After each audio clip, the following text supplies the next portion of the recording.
Hello students, आज का हमारा टॉपिक गॉस थ्योरम का दूसरा application electric field intensity due to charge sphere है। इससे पहले हमने जो वीडियो में गॉस थ्योरम का पहला एप्लीकेशन देखा था, electric field intensity due to a uniformly charge wire देखा था हमने। अब बच्चों इसमें गॉस थ्योरम के सेकंड एप्लीकेशन में, क्योंकि हमें अब चार्ज स्फेयर लेना है। स्फेयर आप जानते हैं एक 3D होता है, 3D डायग्राम होता है, एक है ना 3D एक ग्राफिक्स होता है। तो कितने तरीके से हो सकता है, वो सॉलिड भी हो सकता है और हॉलो भी हो सकता है ना। तो देखें यहाँ पे एक कंडक्टर भी हो सकता है और नॉन कंडक्टर भी हो सकता है, सॉलिड भी हो सकता है, हॉलो भी हो सकता है। तो देखिए सबसे पहले हमको चार के लिए निकालना है। For hollow thin charge spherical shell conducting shell, for hollow thin non-conducting charge spherical shell, for solid conducting charge sphere and for solid non-conducting charge sphere। तो देखिए मैंने यहाँ पे चार लिखे हुए हैं, जिसमें से दो हॉलो है, दो सॉलिड है, और इसमें एक कंडक्टिंग है और एक नॉन कंडक्टिंग है। स्फेरिकल शेल है, ऑब्वियसली हॉलो है तो शेल होता है, और सॉलिड है तो स्फेयर बस होगा। तो सॉलिड में एक कंडक्टिंग नॉन कंडक्टिंग है। तो मैंने बच्चों आप लोग को पहले भी बताया है कि किसी भी मेटल या कंडक्टर के अंदर इलेक्ट्रिक फील्ड इंटेंसिटी क्या होती है बच्चों, जीरो। क्योंकि हम पढ़ रहे हैं इलेक्ट्रोस्टैटिक फील्ड, और under electrostatic conduction the electric field inside the conductor is zero. क्यों? क्योंकि किसी भी कंडक्टर के अंदर इलेक्ट्रोस्टैटिक चार्जेस नहीं होते हैं, डायनामिक चार्जेस होते हैं, मूविंग चार्जेस होते हैं। इस वजह से उसके अंदर इलेक्ट्रोस्टैटिक जो इंटेंसिटी है, इलेक्ट्रोस्टैटिक फील्ड है, वो ज़ीरो होती है ना। तो ऑब्वियसली यहाँ पे कंडक्टिंग की अगर हम बात करें, यहाँ पे मेटल की बात करें, है ना, कंडक्टर की, तो कंडक्टर के अंदर जीरो पाई जाएगी। अभी हम देखेंगे डेरिवेशन में। तो यहाँ पे देखिए हमको घबराने की बात नहीं है, हमको ऐसे चार डेरिवेशन नहीं करने, है ना। हमको सिर्फ ये वाला स्पेशल केस है, for solid non conducting solid sphere, इसको अलग से करना है ना। बाकी ये तीन के लिए एक ही डेरिवेशन काफ़ी है, ठीक है। एक ही डेरिवेशन, यानी कि सारी की सारी इसकी तीनों की प्रॉपर्टीज एक सी रहेंगी, तीनों में ही एक सी प्रॉपर्टी रहेगी, है ना। तो हम एक ही डेरिवेशन करेंगे। तो क्योंकि आप जानते हैं ये नॉन कंडक्टिंग चार्ज स्फेयर है, और नॉन कंडक्टिंग चार्ज स्फेयर के अंदर, नॉन कंडक्टिंग चार्ज स्फेयर के अंदर इलेक्ट्रिक फील्ड इंटेंसिटी जीरो नहीं होती है, ठीक है ना। क्यों? क्योंकि वो नॉन कंडक्टिंग चार्ज स्फेयर यहाँ पे सॉलिड है। Non conducting charge sphere solid के अंदर इलेक्ट्रिक फील्ड इंटेंसिटी जीरो नहीं होती, हॉलो के अंदर तो जीरो होती है। अभी हम देख लेंगे बच्चों, ठीक है ना, और कहाँ जीरो होती है वो भी देख लेंगे। चलिए तो हम स्टार्ट करते हैं। सबसे पहले पहला, for hollow thin charge spherical shell conducting shell के लिए हम बात करते हैं। और पहला क्या, दूसरा क्या, तीसरा, ये तीनों के लिए एक ही डेरिवेशन करने जा रहे हैं, यानी कि तीनों एक से हैं, है ना। तो देखते हैं सबसे पहले हम। तो देखिए बच्चों, हम सबसे पहले निकाल रहे हैं electric field intensity to a uniformly charge spherical shell, whether it is hollow और solid, but it must be, है ना, कंडक्टिंग, ठीक है। सॉलिड का नॉन कंडक्टिंग के लिए हम अलग से देखेंगे। हमने शेल लिखा हुआ है तो समझ लीजिए हॉलो, शेल लिखा हुआ है यानी कि हॉलो, है ना। और आपको बोलता सॉलिड कंडक्टिंग चार्ज स्फेयर, तो उसके लिए भी यही होता, ठीक है। लेकिन सॉलिड नॉन कंडक्टिंग के लिए अलग होगा। तो अभी हम देख रहे हैं यहाँ पे शेल के लिए। तो देखिए सपोज हमने एक थिन स्फेरिकल शेल ले लिया जिसकी रेडियस कितनी थी, कैपिटल आर, है ना। कैपिटल आर हमने यहाँ पे ली हुई है, सेंटर ओ है इसका, सेंटर ओ। और हमने बोला कि यहाँ पे इसके पूरे शेल पे, क्योंकि हमने स्फेरिकल शेल लिया हुआ है, तो उस पर पूरे uniformly positive charge plus Q distributed है ना। आप जानते हैं कि चार्ज पूरा का पूरा सरफेस पे डिस्ट्रीब्यूट हो जाता है। तो सेंटर पे भी होता तो भी उस पर डिस्ट्रीब्यूट हो जाता over the surface of this shell. We have to calculate electric intensity at a distance O P is equal to R. यहाँ पे देखिए बच्चों, मैंने ये जो लिया हुआ है रेडियस इसका, ये कैपिटल आर लिया हुआ है। और आप जानते हैं स्मॉल आर क्या होता है, स्मॉल आर वो डिस्टेंस होती है जिस पॉइंट पे हमको electric field intensity find out करनी होती है, तो वहाँ की सोर्स चार्ज से डिस्टेंस होती है। तो यहाँ पे हम सेंटर से डिस्टेंस ले रहे हैं एक, ये डिस्टेंस हमने बाहर ले ली, ठीक है ना। तो देखिए यहाँ पे सबसे पहले हम तीन तरीके से electric field intensity find out करेंगे, एक आउटसाइड द शेल, एक इनसाइड द शेल, और एक सरफेस द शेल। तो हम सबसे पहले बात कर रहे हैं फील्ड आउटसाइड द शेल, है ना। सबसे पहले हमने बात की field outside the spherical shell, है ना। तो देखिए यहाँ पे एक क्योंकि हमने यहाँ पे एक पॉइंट P लिया हुआ है जिसकी डिस्टेंस यहाँ से कितनी है बच्चों, R डिस्टेंस है ना, इसको हम बोल रहे हैं R डिस्टेंस है यहाँ से यहाँ तक, ठीक है। और क्योंकि हमें इस P पॉइंट पे electric field intensity find out करनी है ना, तो हमको यहाँ पे बच्चों आप जानते हैं कि इतनी P पॉइंट पे जो ये जो R डिस्टेंस है ना, ये हर तरफ सेंटर से हर तरफ यूनिफॉर्म होगी। ऑब्वियसली इलेक्ट्रिक फील्ड इंटेंसिटी जो यहाँ होगी उतनी डिस्टेंस पे यहाँ होगी, उतनी डिस्टेंस सेंटर से यहाँ पे होगी, हर तरफ होगी। यानी कि यहाँ पे अगर मैं एक सर्कल बनाना चाहूँ इतनी ही रेडियस का, है ना, ये सर्कल बनाऊँ मतलब स्फेयर बनेगा यहाँ पे, स्फेयर, है ना। ऑब्वियसली ये स्फेयर है, 3 डायमेंशन डायग्राम है ये, ठीक है। तो हर तरफ उतने ही पॉइंट पे, उतनी ही डिस्टेंस पे, जैसे कि मैंने बोला कि स्फेयर है, स्फेयर ये चार्ज स्फेयर्स के सरफेस पे पॉजिटिव चार्ज डिसाइड कर रहे हैं और इससे इतनी डिस्टेंस पे, तो इतनी डिस्टेंस यानी कि सब जगह इतनी डिस्टेंस पे क्या है, इलेक्ट्रिक फील्ड इंटेंसिटी तो सेम होगी, यूनिफॉर्मली डिस्ट्रीब्यूटेड चार्ज है तो यूनिफॉर्म होगी हर तरफ, है ना। तो ये जो हमने स्फेयर बनाया हुआ है, ये जो सरफेस बनाई हुई है, हम इसको बोलते हैं गॉसियन सरफेस, है ना। क्या बोलते हैं, गॉसियन सरफेस, जो हमने लास्ट वीडियो में भी डिस्कस किया था, लास्ट एप्लीकेशन में भी लगाया था, हर एप्लीकेशन में लगाना पड़ेगा। जिस पॉइंट पे हमको electric field intensity find out करनी है वो सरफेस, वो किसी वहाँ पे एक इमेजिनरी सरफेस एज्यूम करनी पड़ेगी, वो इमेजिनरी सरफेस क्या कहलाएगी, गॉसियन सरफेस, जहाँ पे हम गॉस थ्योरम लगा पाएंगे, ठीक है बच्चों।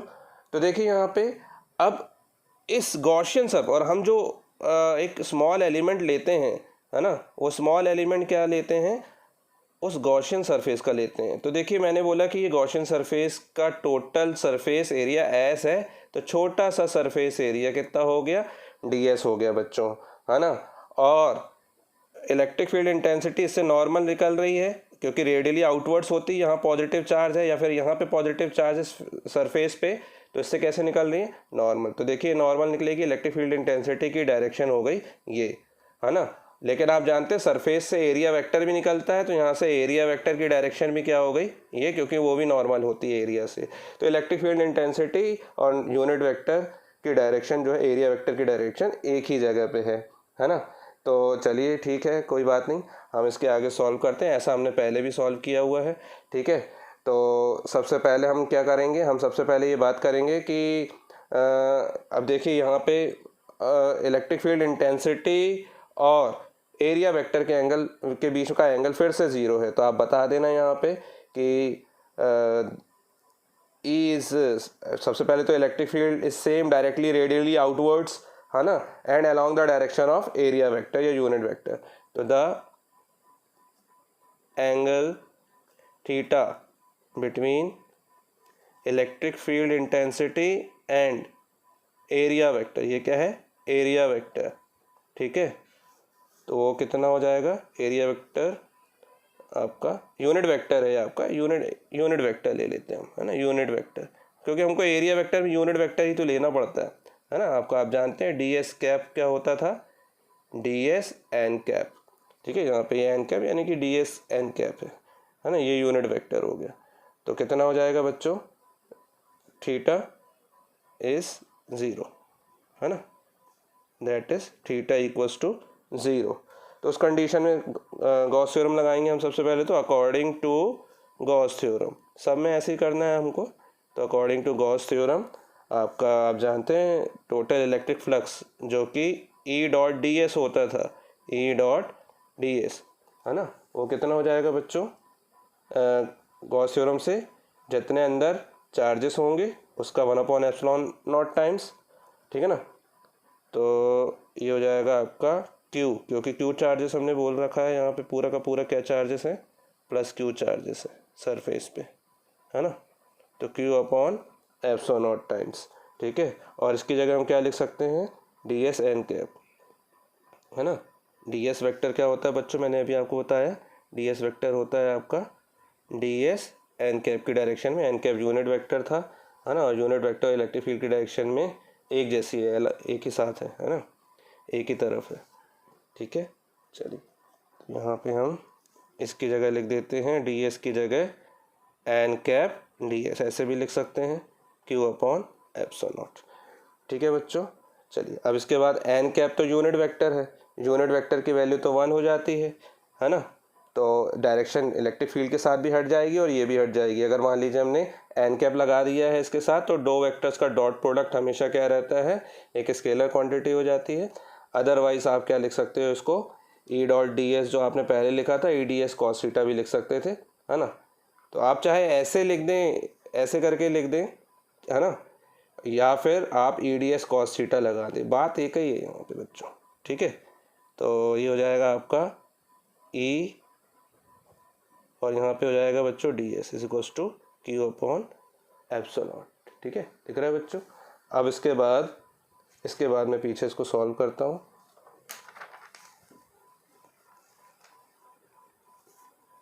क्योंकि हमारे यहाँ पे क्या था बच्चों, ई सरफेस इंटीग्रेशन हमने लिया हुआ था D S equals to Q upon epsilon not.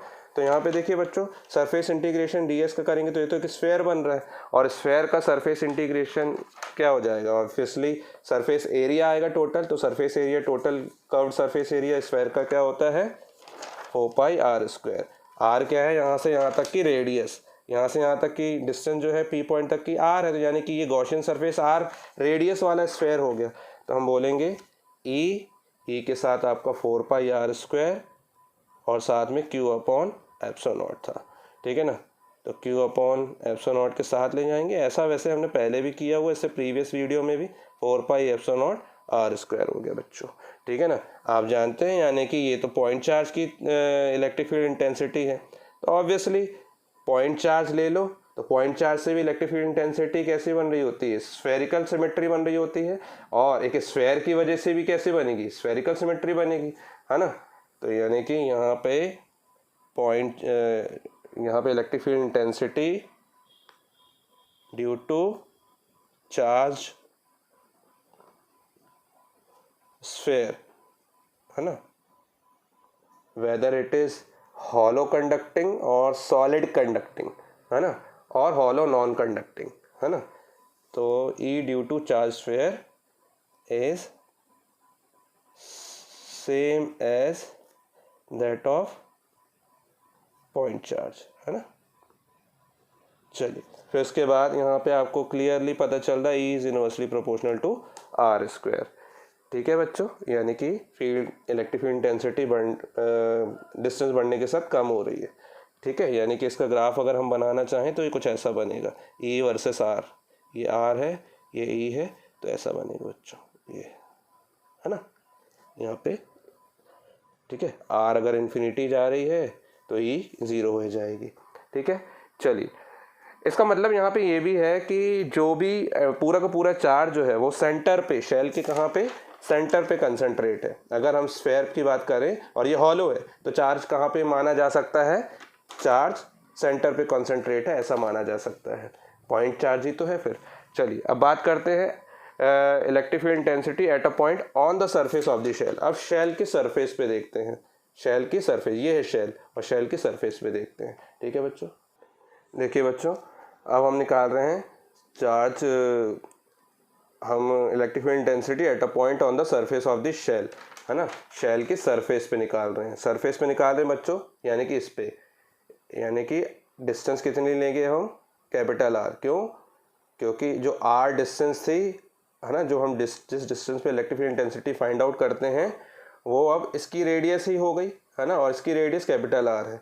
यानी कि ये हमने जो निकाला था आउटसाइड दी शेल, ये आर ग्रेटर देन आर पे निकाला था, R small r capital greater than capital R, और ये अब हम किस पे निकालेंगे, small r equals to R पे ऑन द सरफेस। तो सरफेस पे बच्चों चार्ज होगा बहुत सारा, है ना, चार्ज होगा, यानी कि चार्ज की डेंसिटी भी होगी, तो हमें एक चार्ज डेंसिटी भी कंसीडर करनी पड़ेगी। तो सबसे पहले तो हम जानते हैं इलेक्ट्रिक फील्ड इंटेंसिटी जो हमने फॉर्मूला निकाला था, ऑब्वियसली इलेक्ट्रिक फील्ड इंटेंसिटी जितनी निकली है इससे पहले आउटसाइड द शेल थी उतनी ही होगी, लेकिन अब डिस्टेंस क्योंकि कम हो चुकी है तो इलेक्ट्रिक फील्ड इंटेंसिटी थोड़ी कम हो चुकी होगी, है ना। तो कितनी हो चुकी होगी उसका एक जनरल फॉर्मूला बनाएंगे हम।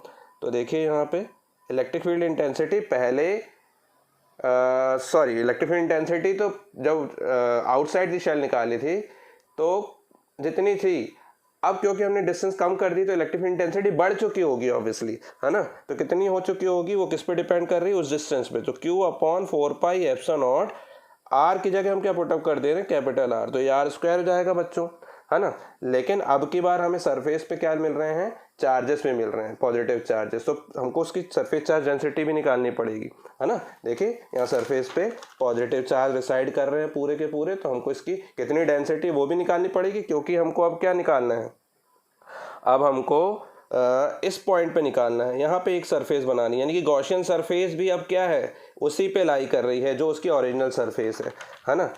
यानी कि यहाँ पे कैपिटल R ही यही है और स्मॉल r भी यही है, और यही आपकी क्या है, गॉसियन सरफेस, है ना। ये क्या है, गॉसियन सरफेस, ठीक है बच्चों। जैसे यहाँ गॉसियन सरफेस थी, अभी देखिए यहाँ पे E is equals to what, E is equals to, अब हमको सरफेस चार्ज डेंसिटी निकालनी है, तो अब हम कंसीडर करेंगे इफ सिग्मा, इसको बोलेंगे सिग्मा। लास्ट टाइम हमने लैम्डा डिनोट किया था लीनियर चार्ज डेंसिटी से, हमको सरफेस चार्ज डेंसिटी निकालनी है। तो if sigma is surface charge density, है ना, surface charge density on the shell, on the shell, then आप जानते हैं सरफेस चार्ज डेंसिटी मतलब क्या, total charge per unit area. तो देन सिग्मा क्या हो जाएगा, टोटल चार्ज, क्योंकि Q है, पर यूनिट एरिया, एरिया आपने ले लिया सपोज, एरिया आपका यहाँ पे कितना होगा, 4 pi R square, 4 pi R square, क्योंकि कर्व्ड सरफेस एरिया है, क्योंकि इस पे पूरे पॉजिटिव चार्ज थे, ठीक है। और इसी के एक पॉइंट पे आपको हमको क्या निकालना है, इलेक्ट्रिक फील्ड फाइंड आउट करनी है, ठीक है। तो यहाँ से Q निकाल देते हैं हम, क्योंकि Q की ज़रूरत पड़ेगी गॉस थ्योरम में। तो ये हो जाएगा 4 पाई R स्क्वायर और ये साथ में सिग्मा, ठीक है। तो Q की जगह हम यहाँ पर पुटअप कर देते हैं पूरी वैल्यू, है ना। Q की जगह ये पूरी वैल्यू पुटअप कर दे रहे हैं, तो कितना हो जाएगा बच्चों, ये हो जाएगा आपका E is equal to electric field intensity हो जाएगी 4 pi R square sigma upon 4 pi epsilon naught R square. देखिए बच्चों 4 पाई से 4 पाई कैंसिल, R स्क्वायर से R स्क्वायर भी कैंसिल, तो आपका E क्या बन जा रहा है बच्चों, E हो जा रहा है आपका यहाँ पे, E बन जा रहा है, यहाँ पे लिख दे रहा हूँ, आपको दिख नहीं रहा होगा, तो E is equals to what, E is equals to sigma upon epsilon naught. ये देखिए E इज इक्वल्स टू हो गया सिग्मा अपॉन एप्सिलॉन नॉट, कब, जहाँ पे हम इलेक्ट्रिक फील्ड इंटेंसिटी सरफेस पे ही किसी पॉइंट पे जब हम निकालते हैं तो इतनी हो जाती है, यानी कि इसकी सरफेस चार्ज डेंसिटी पे डिपेंड करती है ना। E डायरेक्टली प्रोपोर्शनल टू यहाँ पे क्या हो जा रही है, सिग्मा, है ना, क्योंकि एप्सिलॉन नॉट तो कांस्टेंट होता है। अब सिग्मा अगर देखिए यहाँ पे एक कंडीशन भी लगा देते हैं हम यहाँ पे, है ना, सिग्मा क्या है, अगर ग्रेटर देन जीरो है ना, सिग्मा क्या है, ग्रेटर देन जीरो है ना, सिग्मा ग्रेटर देन जीरो है, तो उस कंडीशन में आपका चार्ज कब होगा, जब चार्ज पॉजिटिव होगा, क्यों पॉजिटिव होगा, क्योंकि सरफेस चार्ज डेंसिटी है, चार्ज पॉजिटिव होगा तभी तो सरफेस चार्ज डेंसिटी पॉजिटिव होगी, है ना। सरफेस चार्ज डेंसिटी अगर पॉजिटिव है तो इलेक्ट्रिक फील्ड इंटेंसिटी भी क्या होगी, positive, electric field intensity positive होगी, है ना। और सिग्मा अगर नेगेटिव है, लेस देन जीरो है, तो इलेक्ट्रिक फील्ड इंटेंसिटी भी क्या होगी, नेगेटिव डायरेक्शन में होगी, है ना। चलिए अब इसके बाद हम बात करते हैं, मतलब बच्चों इसके यहाँ पे सिग्मा ग्रेटर देन जीरो मतलब कि जो डायरेक्शन ऑफ इलेक्ट्रिक फील्ड है वो क्या होगी, रेडियली आउटवर्ड, रेडियली आउटवर्ड। और इसके लिए क्या हो जाएगी, सिग्मा लेस देन के लिए, क्योंकि नेगेटिव चार्ज हो जाएगा, रेडियली इनवर्ड्स, ठीक है। हमने पिछली बार भी देखा था ऐसा करके। चलिए अब बात करते हैं हम लोग सरफेस के अंदर, मतलब शेल के अंदर क्या होगी इलेक्ट्रिक फील्ड इंटेंसिटी। देखिए इनसाइड द शेल देखते हैं हमने, है ना, अब हमने ये शेल ले लिया, अब इनसाइड किसी पॉइंट पे, सपोज इस पॉइंट पे ले लेते हैं या इस पॉइंट पे ले लेते हैं, तो हमने जहाँ जिस पॉइंट पे लेना है वहाँ पे हम क्या करते हैं, गॉसियन सरफेस पे से ड्रॉ करते हैं, ठीक है। और अब की बार R ये होगा, लेकिन कैपिटल R तो वही होगा शेल तक की, क्योंकि वो रेडियस ही है स्फेयर की जो हमने ली हुई है ना। और ये R हो गया, और R पे हमने क्या बना दिया बच्चों, एक DS एलिमेंट, है ना, एक छोटा सा पोर्शन ले लिया जो कि क्या है, DS। उससे इलेक्ट्रिक फील्ड गॉसियन सरफेस से ऑब्वियसली सीधे जा रही होगी, एरिया वेक्टर भी एन कैप की डायरेक्शन में जा रहा होगा। जैसा हमने बनाते थे हम वैसा बना दिया हमने, है ना। तो लेकिन आप एक बात अच्छी तरह जानते हैं बच्चों कि गॉस थ्योरम ये बोलता है कि जितने चार्ज अंदर हैं शेल के या शेल की सरफेस पे हैं उतना ही बाहर उसके फ्लक्स होंगे, है ना। तो बच्चों देखिए यहाँ पे हमने बात की जो सरफेस है वो तो ये है ना, सरफेस ये है और चार्ज सरफेस पे है इस बार, है ना। वो तो मान के चलते कि अगर सरफेस पे तो कॉन्सेंट्रेट होंगे ओ पे, सेंटर पे, लेकिन यहाँ पे चार्ज कहाँ रिसाइड कर रहे हैं, सरफेस पे रिसाइड कर रहे हैं और अंदर कोई चार्ज नहीं है, हॉलो है अगर मान लीजिए तो, ठीक है। तो अगर हॉलो है तो अंदर क्या होगी, इलेक्ट्रिक फील्ड जीरो होनी चाहिए, हॉलो हो या कंडक्टिंग हो, मेटल हो, है ना। कंडक्टर के तो अंदर होगा ही जीरो, ठीक है। लेकिन अगर नॉन कंडक्टर भी है और ये हॉलो है तो इलेक्ट्रिक फील्ड क्या होगी, जीरो, क्योंकि सारे के सारे चार्जेस सरफेस पे हैं और इलेक्ट्रिक फ्लक्स उसके बाहर बनते हैं। तो अंदर इलेक्ट्रिक फ्लक्स क्या होंगे, जीरो। अगर अंदर इलेक्ट्रिक फ्लक्स जीरो होंगे तो इलेक्ट्रिक फ्लक्स डेंसिटी भी जीरो होगी, क्योंकि इलेक्ट्रिक फील्ड इंटेंसिटी को हम इलेक्ट्रिक फ्लक्स डेंसिटी भी बोलते हैं यहाँ पे, है ना। क्योंकि यहाँ पे according to Gauss theorem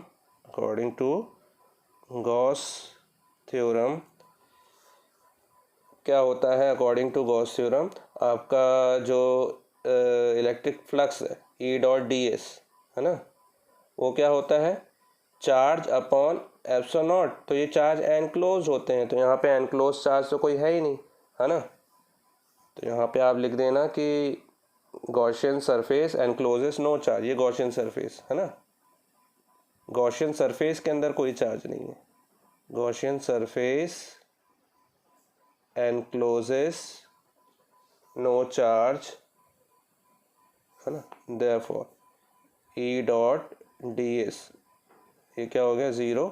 E dot D S यानी कि E D S cos theta भी क्या हो, कॉस ज़ीरो था, ज़ीरो। तो आपका ये कॉस ज़ीरो तो ज़ीरो नहीं होता, वन होता है, और सरफेस भी ज़ीरो नहीं हो सकती, तो इलेक्ट्रिक फील्ड इंटेंसिटी ऑब्वियसली क्या होगी, ज़ीरो होगी, है ना। तो inside the shell electric field intensity zero होगी, सरफेस पे सिग्मा अपॉन एप्सिलॉन नॉट होगी, या फिर Q upon 4 pi epsilon naught capital R square होगी, है ना। और या फिर बाहर जो होगी वो कितनी होगी, Q upon 4 pi epsilon naught small r square, जो कि ऐसे गिर रही होती है, ठीक है। तो यानी कि मैक्सिमम कहाँ हुई, ऑब्वियसली मैक्सिमम देखिए सरफेस चार्ज डेंसिटी जितना ज़्यादा होगा सरफेस चार्ज डेंसिटी उतना ज़्यादा इलेक्ट्रिक फील्ड इंटेंसिटी होगी, है ना। तो मैक्सिमम सरफेस पे होगी बच्चों, कहाँ होगी, सरफेस पे, ठीक है। और शेल के अंदर किसी भी पॉइंट पे ज़ीरो होगी। तो इसका अगर हम फिगर बनाना चाहें, ग्राफ बनाना चाहें, तो ग्राफ किस तरीके से बनेगा, देखिए बच्चों, ग्राफ बनेगा कुछ इस तरीके से।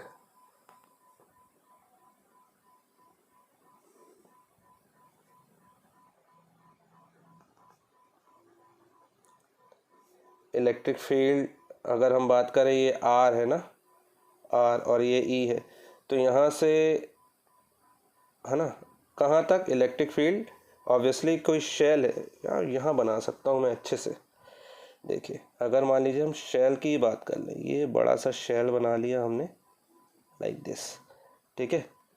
और इस शेल के बाहर किसी पॉइंट की बात करें हम, बाहर सपोज दिस, उससे गॉसियन सरफेस बनाया हमने, ये है ना। हर पॉइंट पे हर यहाँ से सेम डिस्टेंस लेनी पड़ेगी, रेडियस सेम लेनी पड़ेगी गॉसियन सरफेस की। तो ये हो गया एक सरफेस पे हो गया, उस पे तो बना ही हुआ है, और एक अंदर किसी पॉइंट पे हो गया, है ना। तो अंदर ये वाला ले लिया हमने पॉइंट सपोज। तो देखिए अगर हम सेंटर से ले रहे हैं डिस्टेंस, है ना, तो यहाँ पे मैक्सिमम है, यहाँ सेंटर पे तो ज़ीरो है, तो इलेक्ट्रिक फील्ड इंटेंसिटी, है ना, तो यहाँ से हम ले लेते हैं, ये सेंटर है, यहाँ ड्रॉ कर लेते हैं, ये ऐसे, है ना। और ये क्या है इसकी सरफेस, तो देखिए सरफेस तक तो ज़ीरो होगा, क्योंकि अंदर शेल के अंदर इलेक्ट्रिक फील्ड ज़ीरो है ना। तो इसलिए मैं यहाँ सरफेस से बना रहा हूँ, और एक ये बाहर कोई पॉइंट था जो हमने तीनों निकाले हुए थे तो वो देखेंगे।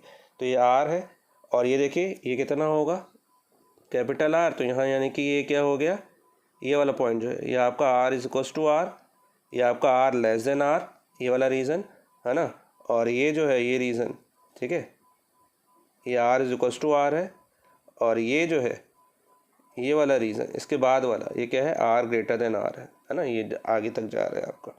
तो देखिए जब तक सेंटर की बात कर रहे हैं, सेंटर पे तो ज़ीरो ही है, सेंटर के शेल के अंदर रेडियस तक ज़ीरो है ना, तो इलेक्ट्रिक फील्ड यहाँ पे ज़ीरो, तो कुछ नहीं बना रहे हम। लेकिन जैसे ही आर पे जाएगी यानी कि सरफेस पे जाएगी तो सरफेस पे कैसी हो गई थी, मैक्सिमम, है ना, ई सिग्मा अपॉन एप्सिलॉन नॉट हो गई थी, है ना। तो यहाँ से सडन क्या मिलेगी आपको, मैक्सिमम, ये लाइक दिस, ऐसा बना लिया आपने। यहाँ पे आप बोलोगे ई क्या है, मैक्सिमम, है ना, जो कि आप कितना लोगे, आप सिग्मा अपॉन एप्सिलॉन नॉट। लेकिन उसके बाद क्या हुआ, जैसे जैसे डिस्टेंस बढ़ती जा रही है इलेक्ट्रिक फील्ड ग्रेजुअली डिक्रीज होती जा रही है। क्यों, क्योंकि point outside the shell, point lie outside the shell, हम देखा कि हमने कि electric field intensity inversely proportional to R square है। तो यहाँ से आर स्क्वायर बना दीजिए लाइक दिस, ये inversely proportional to R square हो गया। ठीक है बच्चों, इस रीजन में ज़ीरो, इस पे मैक्सिमम, और इसके बाद R greater than capital R में कैसा बन रहा है, ये डिक्रीज होती जा रही है इलेक्ट्रिक फील्ड इंटेंसिटी। ठीक है बच्चों, ये तो था क्या, electric field intensity due to hollow thin charged spherical shell whether it is conducting or non conducting and for solid conducting charged sphere। ठीक है, तीनों की यही डेरिवेशन होगा, तीनों की ये प्रॉपर्टी होगी, अंदर इलेक्ट्रिक फील्ड जीरो होगी, सरफेस पे ज़्यादा होगी, बाहर जाते जाते कम होती जाएगी। ठीक है बच्चों, अब हम बात करते हैं चौथी वाली, for solid non conducting charge sphere. अब हम एक सॉलिड स्फेयर लेना है ना, लेकिन कैसा, नॉन कंडक्टिंग।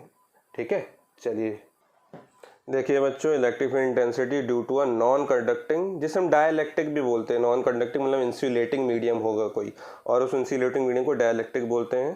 तो non conducting charge solid sphere, अब हम क्या लेने वाले हैं, सॉलिड स्फेयर। तो बच्चों देखिए, एक सॉलिड स्फेयर है, मतलब कि अंदर भी भरा हुआ है उसके अंदर, लेकिन नॉन कंडक्टिंग मीडियम भरा हुआ, यानी कि कोई मीडियम भरा हुआ है। अब की बार वो कंडक्टर मेटल नहीं है, क्योंकि मेटल के अंदर तो इलेक्ट्रिक फील्ड जीरो थे अभी तक हमने देखा, सिर्फ सरफेस में मैक्सिमम और बाहर कितनी थी, डिक्रीज होने लगे थे इलेक्ट्रिक फील्ड इंटेंसिटी डिस्टेंस बढ़ने के साथ साथ। अब सॉलिड स्फेयर, क्योंकि वो नॉन कंडक्टिंग स्फेयर, तो ऑब्वियसली अंदर कोई मीडियम है, नॉन कंडक्टिंग मीडियम, यानी कि अंदर इलेक्ट्रिक फील्ड इंटेंसिटी होगी कुछ, है ना। और वो अब की बार एप्सिलॉन नॉट नहीं है, एप्सिलॉन होगी, है ना, कुछ इलेक्ट्रिकल परमिटिविटी होगी उसकी, रिलेटिव इलेक्ट्रिकल परमिटिविटी। तो देखिए यहाँ पे बच्चों, कोई डाइलेक्ट्रिक कांस्टेंट होगा ऑब्वियसली उसका, क्योंकि हमने पढ़ा हुआ है कि डाइलेक्ट्रिक कांस्टेंट या रिलेटिव इलेक्ट्रिकल परमिटिविटी। लेकिन बाहर तो इलेक्ट्रिक फील्ड इंटेंसिटी वही होगी, क्योंकि ये जो स्फेयर है, चार्ज स्फेयर है, भले सॉलिड हो या हॉलो, बाहर इलेक्ट्रिक फील्ड इंटेंसिटी जो बनेगी, है ना, वो इसको एज अ पॉइंट चार्ज ही कंसीडर होगी, है ना। उस कंडीशन में ये एज अ पॉइंट चार्ज ही कंसीडर होगा। जैसे जैसे डिस्टेंस बढ़ाएंगे तो इलेक्ट्रिक फील्ड इंटेंसिटी तो गिरती ही जाएगी, है ना। तो हम अंदर ही निकालते हैं, फिर उसके बाद केस देख लेंगे इसमें, है ना। तो हम क्या करते हैं, अंदर किसी, ये हमने जो रेडियस ली हुई है इसकी, वो कैपिटल आर ले लेते हैं फिर से, ठीक है। और एक अंदर कोई हमने एक पॉइंट ले लिया जिस पे हमको electric field intensity find out करनी, तो हमको वहाँ पे क्या ड्रॉ करना पड़ेगा बच्चों, गॉसियन सरफेस, है ना, गॉसियन सरफेस। और इस बार ध्यान रखिएगा, ये सॉलिड स्फेयर जो है ये भरा हुआ है ना, क्योंकि सॉलिड तभी कहलाएगा जब ये भरा होगा, है ना, भरा बैठा रहेगा। चलिए चलिए, इसके बाद ये स्मॉल आर डिस्टेंस और ये centre O, small r distance पे किसी पॉइंट पी पे we have to calculate electric field intensity and we have to consider the Gaussian surface, small area of Gaussian surface, है ना, where we have to draw an electric field intensity radially outward, क्योंकि radially outward ही होती, क्योंकि हम यहाँ positively charge sphere ही हम मान के चलते हैं। तो इलेक्ट्रिक फील्ड इंटेंसिटी जिस पे इसका एरिया वेक्टर, है ना, unit vector area, surface area vector जो होगा यहाँ पे, उस पे यूनिट वेक्टर एन कैप है। अब देखिए बच्चों की स्फेयर है, तो स्फेयर पे तो पूरा का पूरा वॉल्यूम होगा, है ना।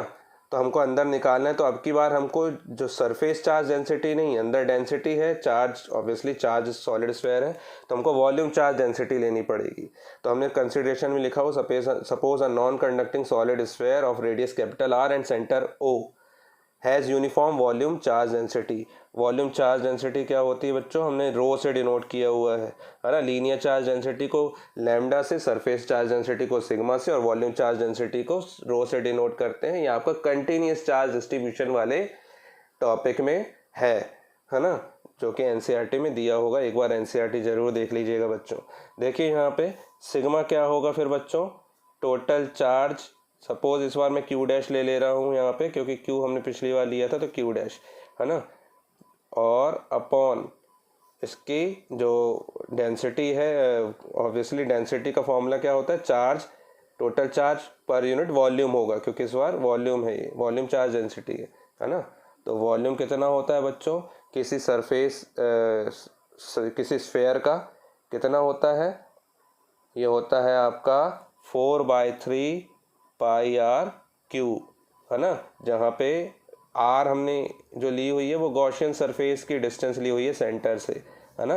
आर क्या है, R is equals to O P, distance of Gaussian surface, है ना, गॉसियन सरफेस फ्रॉम सेंटर।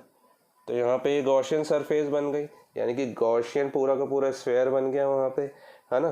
तो इसको इक्वेशन नंबर 1 देते हैं, और यहाँ पे हम अप्लाई करते हैं क्या, और यहाँ पे क्यू डैश क्या है, एनक्लोज चार्ज है सरफेस, गॉसियन सरफेस पे, है ना। तो ठीक है, इसके बाहर भी होंगे तो, लेकिन हमने जो अंदर वाले चार्जेस लिए हैं सरफेस पे वो क्यू डैश लिए हुए हैं। तो हम यहाँ पे बोल देंगे कि according to Gauss law, Gauss theorem लगा देते हैं हम, गॉस लॉ, ये हो जाएगा आपका सरफेस इंटीग्रल ही लेना पड़ता है हमको, E D S equals to total charge enclosed by Gaussian surface, है ना, ये अपॉन, इस बार देखो बच्चों एप्सिलॉन नॉट नहीं एप्सिलॉन लिख रहा हूँ मैं, क्योंकि अंदर एक नॉन कंडक्टिंग डाइलेक्ट्रिक मीडियम है ना, तो उसका डाइलेक्ट्रिक कांस्टेंट होगा, where this is relative electrical permittivity, है ना, या फिर electrical permittivity of non conducting material, है ना, non conducting material of sphere, ठीक है बच्चों। तो इस बार ही यहाँ पे फिर से हम वैसे इसको सॉल्व करेंगे, ई डी एस कॉस थीटा लगा दो या फिर एन कैप के साथ लगा दो, जैसा मर्जी है आपकी। तो आप E D S cos theta शायद आपको ज़्यादा इजी पड़ता है, तो E D S cos 0 equals to Q dash upon epsilon, ठीक है। तो ई डी एस कॉस 0 तो 1 होता है, सिर्फ सरफेस इंटीग्रेशन होगा किसका, ई तो यूनिफॉर्म बन रही है डी एस का, क्यू डैश अपॉन, अब देखिए बच्चों क्यू डैश अभी तो ठीक है, यहाँ पे क्यू डैश हमने यहाँ पे क्यू डैश की वैल्यू हम इक्वेशन नंबर 1 से निकाल सकते हैं। चलिए पहले तो हम ये फॉर्मूला बना लेते हैं, उसके बाद देखते हैं। क्यू डैश अपॉन एप्सिलॉन, ये क्या हो जाएगा आपका ई, और सरफेस एरिया गॉसियन सरफेस का कितना हो जाएगा, क्योंकि स्फेयर है तो बच्चों कितना हो जाएगा, यहाँ लिख दे रहा हूँ, आपको दिखाई नहीं दे रहा होगा, तो ये हो जाएगा आपका ई, और ये डी एस का 4πr², क्योंकि आर गॉसियन सरफेस की रेडियस है, is equals to Q dash upon epsilon naught, ठीक है। तो ई इज इक्वल्स टू आ जाएगा बच्चों q dash upon 4π epsilon naught नहीं सॉरी एप्सिलॉन r², ये आ गया बच्चों। अब देखिए इसके बाद में यहाँ सॉल्व कर रहा हूँ। अब क्योंकि जो चार्ज इनसाइड क्यू डैश है वो according to this formula question number 1 वो हो जाएगा volume charge density into 4/3 pi are cube, ये हो जाएगा 4/3 पाई आर क्यूब होता है क्योंकि वॉल्यूम स्फेयर का। तो यहाँ पे हम वैल्यू पुटअप कर देते हैं, इक्वेशन नंबर, इसको हम नाम दे देते हैं इसको इक्वेशन नंबर 2, है ना। तो on putting in equation number 2, on putting the value of q dash in equation number 2, तो क्या हो जाएगा बच्चों यहाँ पे, electric field intensity is equal to Q dash, q dash मतलब कि rho into 4/3 pi are cube, 4/3 pi are cube upon में 4 pi epsilon naught, 4 pi epsilon, sorry epsilon naught नहीं एप्सिलॉन, और यहाँ से आर स्क्वायर से ये 2 आर कैंसिल, 1 आर बचेगा, पाई से पाई, 4 से 4 कैंसिल। तो बच्चों यहाँ पे ई आ रहा है आपका कितना, यहाँ पे ई आ रहा है r rho upon 3 epsilon, 3 epsilon.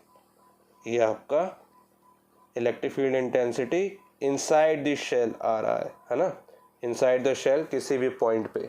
ठीक है, तो यहाँ पे आपको क्लियरली नज़र आ रहा है E directly proportional to R, क्योंकि वॉल्यूम चार्ज डेंसिटी तो कांस्टेंट होगी, एप्सिलॉन कांस्टेंट, और 3 तो है ही कांस्टेंट, है ना, तो E directly proportional to R हो गया, है ना। यानी कि electric field intensity at any point inside the non conducting charge solid sphere varies directly proportional to the distance from the centre of the sphere, है ना, ये लाइक दिस, ये R है, ये E है, और ये E कहाँ पे, inside the shell, inside the shell की बात कर रहे हैं यहाँ पे, नॉन कंडक्टिंग सॉलिड शेल, है ना, सॉलिड नॉन कंडक्टिंग शेल। अब देखिए at the centre of the sphere हम बात करते हैं, at the centre of sphere, क्योंकि देखिए अंदर तो एक सा ही मीडियम है, सेंटर से लेके सरफेस तक मीडियम एक सा है, कोई नॉन कंडक्टिंग मीडियम, बाहर गए तो फ्री स्पेस मिल जाएगा, और बाहर गए तो इलेक्ट्रिक फील्ड इंटेंसिटी धीरे धीरे डिक्रीज होने लग जाएगी, जो कि is inversely proportional to R square होगी, क्योंकि ये as a point charge act करने लगेगा, है ना। तो हम सेंटर पे देखें, सेंटर पे देखें तो आर क्या हो गया, 0, तो सेंटर पे बच्चों इलेक्ट्रिक फील्ड 0 होगी, है ना। किसी भी कंडक्टिंग शेल में सेंटर के में इलेक्ट्रिक फील्ड क्या होती है, सेंटर पे 0 होती है। इस चीज़ को ध्यान रखिएगा, क्योंकि जो इलेक्ट्रिक फील्ड की डायरेक्शन है वो कैसी होती है, नॉन कंडक्टिंग हो या नॉन कंडक्टिंग हो, है ना, तो नॉन कंडक्टिंग हो, सॉलिड हो, हॉलो, कैसी होती है, रेडियली आउटवर्ड होती है ना।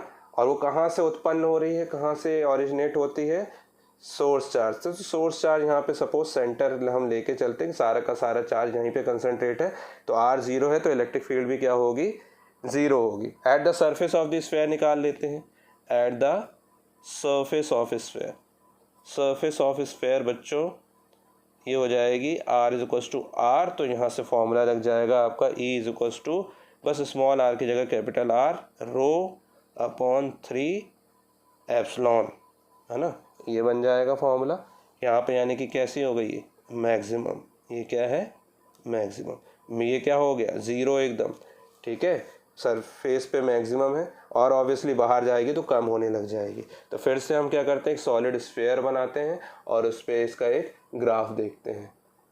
देखिए बच्चों, ये मैं स्फीयर बना दे रहा हूँ, ये स्फीयर कैसा है बच्चों, सॉलिड नॉन कंडक्टिंग स्फीयर, लिख भी देते हैं ताकि आपको कन्फ्यूजन ना हो, सॉलिड नॉन कंडक्टिंग स्फीयर, ठीक है, सॉलिड नॉन कंडक्टिंग स्फीयर, ठीक है।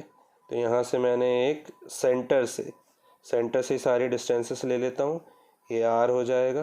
तो देखिए बच्चों, ये आपका R 0 था, R 0 पे इलेक्ट्रिक फील्ड इंटेंसिटी 0 है ना, यहाँ पे मैं इलेक्ट्रिक फील्ड इंटेंसिटी इस पे ले रहा हूँ, ठीक है। और जैसे जैसे आप सरफेस की तरफ जा रहे हैं ये मैक्सिमम होती जा रही है, यानी कि बढ़ती जा रही है। कैसे, सरफेस पे क्या होगी, ये मैक्सिमम होगी, हमने ये देखा at the surface R is equal to R पे मैक्सिमम हो गई। तब तक कैसी चल रही थी, linearly, E directly proportional to R चल रही थी, क्योंकि हमने ये इनसाइड दिस शेल निकाला था। किससे निकाला था, इनसाइड दिस शेल निकाला था। तो तब तक जब तक कि R तक नहीं पहुंचती, R is equal to R suppose, है ना, तो ये कैसी चलेगी, डायरेक्टली प्रोपोर्शनल, है ना। तो ये R is equal to R पे ये कैसी हो गई, maximum, R is equal to R पे, है ना। अब कैसे चल रही थी ये, directly proportional to small r, और ये क्या था रीज़न आपका, ये रीज़न था आपका R लेस देन R पे, ठीक है। और बाहर, शेल के बाहर अगर हम बात करें तो शेल के बाहर मतलब कि ये सरफेस पे मैक्सिमम हो गई, है ना, ये आपका सरफेस था, ठीक है, कोई दिक्कत नहीं है, आप बना लीजिएगा सरफेस, ठीक है, सपोज दिस, है ना। और बाहर कैसी होगी, बाहर होगी क्यू डैश अपॉन 4πε0r², जिसमें E is inversely proportional to r²। बाहर जैसे जैसे दूर जाते जाओगे गिरता जाएगा ग्राफ, ठीक है, इलेक्ट्रिक फील्ड इंटेंसिटी कम होती जाएगी। ठीक, ये क्या हो गया, ग्राफ हो गया। ठीक है, ये वेरिएशन था इलेक्ट्रिक फील्ड इंटेंसिटी का डिस्टेंस के साथ साथ। तो समझ में आया बच्चों, आपको समझ में ये आया होगा आपको कि किसी भी सॉलिड नॉन कंडक्टिंग स्फेयर के लिए कंडीशन अलग होती है, बाकी सब के लिए एक सी होगी सारी इलेक्ट्रिक फील्ड इंटेंसिटी। ठीक है, अब इस पे बेस्ड न्यूमेरिकल एक आध होगा तो देख लेते हैं, 2-4। तो देखिए बच्चों, एक क्वेश्चन लिखा हुआ है मैंने। A charge of 48 microcoulomb is given to a hollow spherical conductor of radius 8 centimeter. Calculate the electric field intensity at the center of the sphere and at the outer surface of the sphere. तो बच्चों centre of the sphere, यहाँ पे आपको सबसे पहले तो hollow spherical conductor दिया गया है ना। तो उसके अंदर तो ऑब्वियसली कंडक्टर है, हॉलो कंडक्टर के अंदर अभी हमने देखा डेरिवेशन में इलेक्ट्रिक फील्ड इंटेंसिटी 0 होती है ना। इवन सॉलिड में भी सेंटर पे 0 होती है, बाकी पूरे स्फेयर के अंदर कुछ ना कुछ होगी, वेरी कर रही होगी और सरफेस में मैक्सिमम हो जाती है ना, लेकिन सेंटर पे तो उसमें भी 0 होती है। तो यहाँ पे सबसे पहले तो हम लिख देंगे ए, जो आपको बोला at the centre of the sphere और at the outer surface of the sphere, तो हमने दोनों के फॉर्मूले निकाले हुए हैं। तो सबसे पहले eight the centre of the sphere, eight the centre of the sphere, है ना, आप बता देना इलेक्ट्रिक फील्ड इंटेंसिटी 0 हो जाती है ना। और B at the outer surface of the sphere, outer surface of the sphere, है ना। ये क्या हो जाएगा, आपको जो गिवन है बच्चों वो आप गिवन लिख लेना अपने हिसाब से, है ना। तो at the outer surface of the sphere is equal to होता है 1/4πε0 क्यू अपॉन, क्योंकि यहाँ पे at the outer surface, outer surface यानी कि सरफेस पे बतानी है, तो सरफेस पे हमने निकाला था बच्चों, देखिए यहाँ पे सरफेस पे हमने निकाला था at the point on the surface of the shell, ये हमने निकाला था is equal to Q upon 4πε0 capital R², है ना, कैपिटल R², है ना। और R आपको गिवन है, यहाँ पे R कितना गिवन है बच्चों, 8 सेंटीमीटर, यानी कि 8 × 10⁻⁻2 मीटर। क्यू आपको गिवन है 48 माइक्रोकूलम, यानी कि 48 × 10⁻⁻6 कूलम। बस लगा दीजिए 1/4πε0, 9 × 10⁻9 होता है। क्यू आपका होता है 48 × 10⁻6 अपॉन में R², 8 × 10⁻2, 2 बार लिख देते हैं क्योंकि R का स्क्वायर है, 8 × 10⁻2। ठीक है बच्चों, तो 8 × 6 = 48, है ना, 2 × 3 = 6, 2 × 4 = 8। ठीक है, तो ये हो जाएगा बच्चों आपका 9 × 3 = 27 अपॉन 4, 10⁻9 - 6 10⁻3, और ये 2 × 2 4, ऊपर जाके +4 हो जाएंगे क्योंकि नीचे -4 है, और यहाँ कितना बचा था 9 - 6 3, तो 10⁻⁻ कितना हो गया बच्चों 7।